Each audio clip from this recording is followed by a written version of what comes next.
Today I'm going to be presenting my abuse prevention program. To introduce the program, I will go over abuse prevention of sexual abuse, physical abuse, and emotional abuse. This program will seek to educate people on what abuse looks like and how to safely inform someone or remove themselves or someone from potential harm. An overview of this presentation will include a literature review, a problem assessment. I will present the program goals as well as the procedure of implementation. The implementation section will include educational resources, informational meetings and pamphlets like newsletters or blogs, and community resources. A review of the resources and literature is that abuse often leads to mental illness. Some examples of those mental illnesses might be PTSD, depression, anxiety, even suicidal tendencies, as well as physical health ailments like onsets of early puberty, hormonal issues or imbalance, and obesity. Child abuse is unfortunately the leading cause of emotional, behavioral, and health problems across the lifespan of a child, and statistics also indicate that 1 in 4 women experience sexual violence and that the perpetrators are mostly intimate partners. This unfortunately happens to be the case because many women feel as though they cannot speak up or speak out against their partners, which is also a form of emotional abuse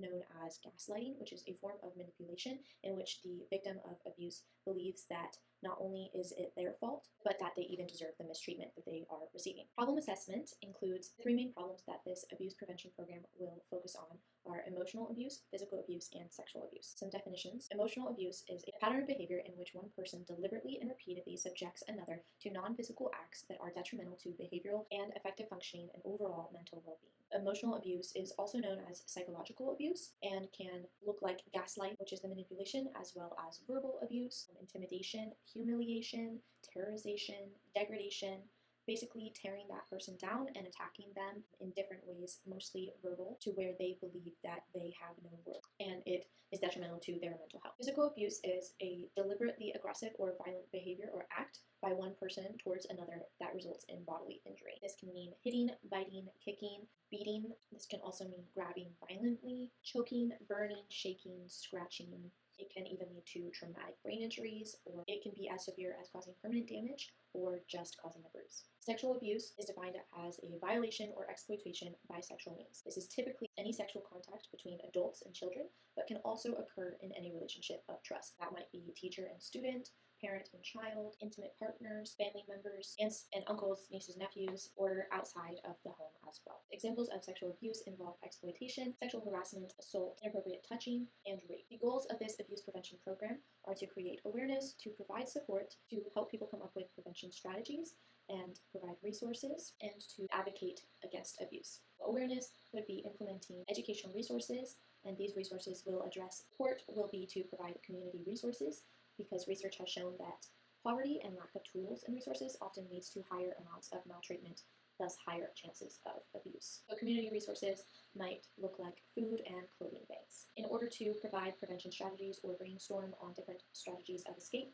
there will be workshops and trainings in which education on how to leave toxic or dangerous situations and relationships without causing harm to yourself or others will be provided. Resources such as mental health and substance abuse prevention tools will be provided as well. One of the goals of this program will be to provide access to mental health services such as therapy or specific support groups in order to provide community support for those who might be struggling with mental health issues, substance abuse that can lead to physical, sexual, or emotional abuse. The last goal of this abuse prevention program will be to actively work against abuse. This might mean lobbying for stricter laws regarding abuse of any kind, so fighting for harsher penalties or fighting for more support and better protection for victims of the abuse. Some implementation will look like providing resources in schools, elementary schools, junior high, high school, and college will have the necessary educational resources to teach the signs of physical abuse, sexual abuse, and emotional abuse within classes, as well as support groups that will be before and or after school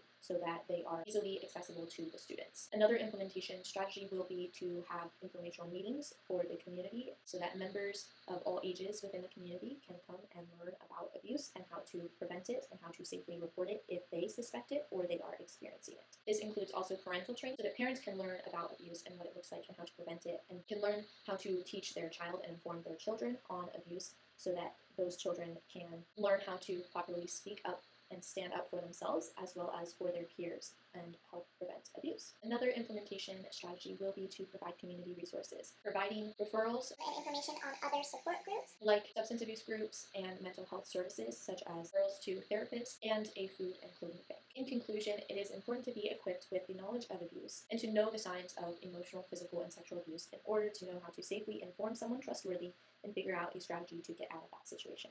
I've also included a quote from Maya Angelou: "We delight in the beauty of the butterfly, but rarely admit the changes it has gone through to achieve that beauty." Thank you for watching my abuse prevention program presentation.